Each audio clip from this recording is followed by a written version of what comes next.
Pertama, ini standar kami. Saya menyampaikan sikap sebelum menyampaikan hukum.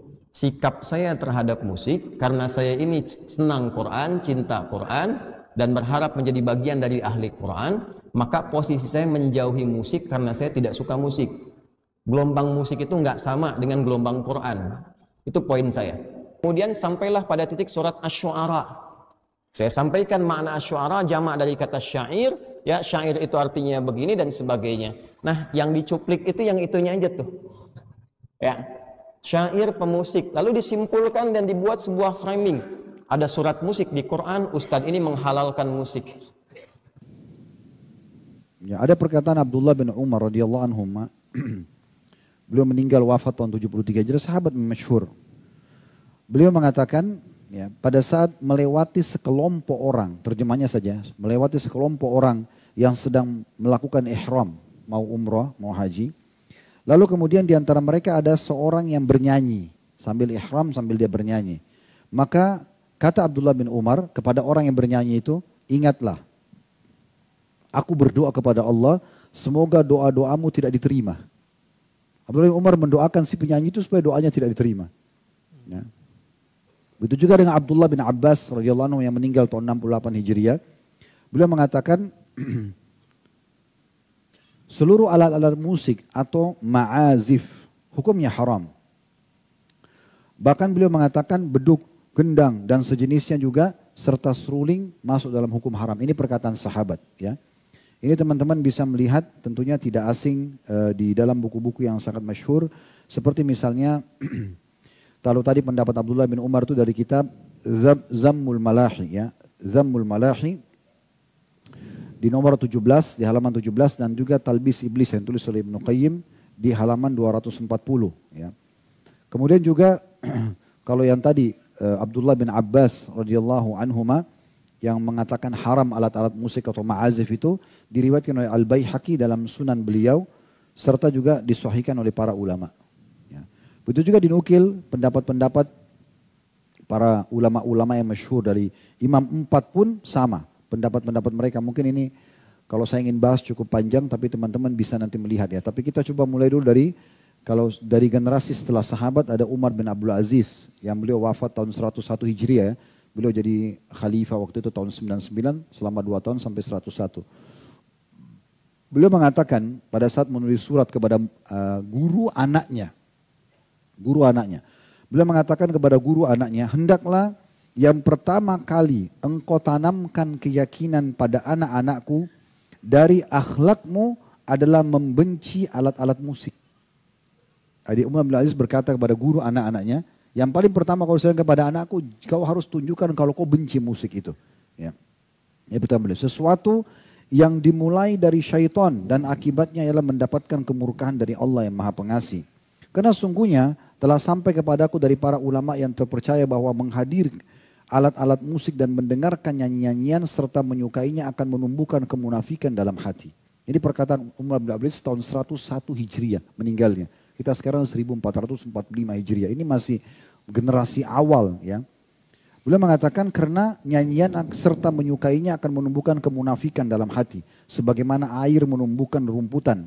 Demi Allah sungguhnya menjaga hal itu dengan tidak mendatangi tempat-tempat tersebut lebih mudah bagi orang-orang yang berakal daripada bercokolnya kemunafikan dalam hati. Kalau kita kembali juga mereview keadaan Nabi SAW, tiba-tiba saya teringat salah satu yang pernah saya temukan dalam buku-buku sirah yang unik ini sebelum Nabi SAW dinobatkan jadi Nabi, ya. Waktu beliau masih mengembala domba, salah satu yang ditulis oleh ulama sirah itu, Nabi SAW diselamatkan dari segala macam pelanggaran agama, diantaranya mendengarkan musik dan menonton para penyanyi. Itu disebutkan dalam buku-buku sirah. Satu waktu disebutkan dalam buku-buku sirah itu, beliau pernah mendengarkan dari teman-temannya pengembala-pengembala. Nabi itu mengembala domba dari umur 8 tahun sampai umur 21 tahun. Jadi 13 tahun beliau mengembala domba. Tapi nggak disebutkan di umur keberapa, di tahun keberapa ini beliau, riwayat ini cuma dikatakan salah satu riwayat pernah beliau dengar dari teman-teman pengembalanya yang lain waktu kumpul, waktu beliau mau pulang sore hari mengembalikan domba-domba, mereka menceritakan semalam itu ada acara perkawinan dan ada penyanyi musik begini dan begitu. Sampai Nabi SAW tertarik mendengarkan cerita itu. Lalu beliau bilang, besok kalau ada acara lagi, saya akan coba melihat, tolong kamu jaga gembalaan saya. Maka dikatakan dalam buku itu, dalam buku-buku sejarah, kalau pada saat esok harinya, waktu saat beliau niat untuk pergi, beliau ngantuk dan tertidur. Dan itu terjadi sampai beberapa hari. Akhirnya beliau tidak jadi menonton dan menyaksikan hal tersebut. Ya, itu poin-poin yang sangat jelas gitu ya. Begitu juga banyak sekali ya dinukil perkataan-perkataan dari para ulama salaf, diantaranya Ibnu Taimiyah rahimahullah. Beliau wafat tahun 728 Hijriah. Beliau mengatakan 4 imam madhab berpendapat bahwa semua alat musik adalah haram. Telah ada hadis Nabi SAW yang diriwayatkan oleh Al-Bukhari dan ulama lainnya, bahwasanya Nabi SAW mengabarkan akan adanya orang-orang dari umatnya yang menghalalkan zina, sutra, minum khamr dan alat-alat musik, serta akan diubah menjadi kera dan babi. Al-ma'azif, kata beliau, adalah alat-alat musik sebagaimana disebutkan oleh para pakar bahasa Arab. Bentuk jamaknya adalah ma'zifa, ya. Yaitu alat yang dibunyikan, dan tidak ada perselisihan sedikit pun dari pengikut para imam tentang haramnya hal tersebut. Ya. Itu dinukil dari buku beliau Majmu' Fatawa ya, di jilid 9 halaman 576. Dan sekian banyak tentunya. Kalau kita ingin nukil ini banyak sekali pendapat ulama berhubungan dengan masalah, antum tinggal ketik saja tentang pendapat ulama berhubungan dengan masalah musik. Ya. Tapi setelah kita jelaskan hukum-hukum seperti ini teman-teman sekalian, setiap orang bisa saja berbicara. Kita tidak akan pernah di majelis kita menyalahkan siapapun. Kalau ada pendapat, karena ini ditanyakan tadi ya, kalau ada pendapat yang mengatakan begitu dan dia siap bertanggung jawab dengan Allah, itu hak dia. Silakan saja. Tapi kita juga punya hak untuk menjelaskan apa yang kita ketahui. Sebagaimana juga cukup banyak selalu dikatakan, oh majelis salaf, majelis wahabi itu tidak sukain dan itu. Kan ini pendapat. Dia berpendapat, sedangkan kita juga berpendapat, gitu kan? Dia tidak usah paksakan pendapat dia kepada kita, kita juga tidak bisa paksakan pendapat kita kepada dia. Tapi kita harus saling menghormati di sini. Yang penting siap bertanggung jawab di hadapan Allah Subhanahu wa taala. Tapi insya Allah hukum ini tidak asing, antum bisa searching di Google, cukup banyak tulisan artikel-artikel, ceramah-ceramah para ulama menjelaskan masalah ini. Dan ini bukan dari saya pribadi, karena ini hukum ini sudah sangat lama ya. Dan cukuplah sumpahnya Abdullah bin Mas'ud radhiyallahu anhu tentang tafsir salah satu ayat Al-Quran, wa minan nasi ma yashril wal hadid yudilla nasa an sabilillah, dan ada sebagian orang memperjualbelikan perkataan-perkataan untuk menyesatkan manusia dari jalan Allah. Beliau bersumpah demi Allah yang dimaksud adalah musik. Beliau bersumpah begitu. Dalam sebuah asar dinukil oleh Ibnu Qayyim rahimahullah dalam buku beliau Hadil Arwah ya. Beliau mengatakan salah satu statement yang ini asar ya. Pernah ada orang-orang dari Irak datang bertemu dengan Ummul Mukminin Aisyah radhiyallahu anha.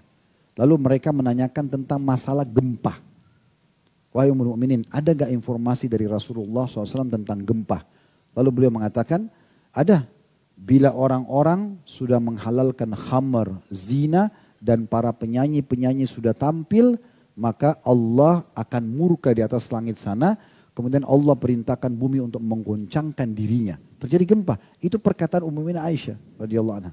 Ini sudah kita bedah di buku Ibnu Qayyim rahimahullah. Jadi dan kalau mereka tinggalkan kata Aisyah radhiyallahu anha, maka Allah akan suruh bumi untuk tentram kembali. Berarti kan ada masalahnya di situ. Dan dalam hadis tadi yang sudah kita sebutkan digabungkan antara khamar, kemudian judi, khamar, kemudian perzinahan dan juga masalah musik. Dan subhanallah ini seperti bersaudara ini ya. Di majelis ilmu itu insya Allah kalau yang benar tidak akan ada musik untuk mendengarkan. Tapi kalau di tempat musik itu sangat dekat itu dengan perzinahan, dengan khamr, kayak diskotik, kayak karaoke itu kayak bersaudara. Ya. Kalau di sini itu Al-Quran, hadis, ilmu itu beda. Itu memang satu kayak fitrahnya itu sudah sejalan. Oleh karena itu saran kami lebih baik tentunya tinggalkan. Dan hati-hati bagi setiap dai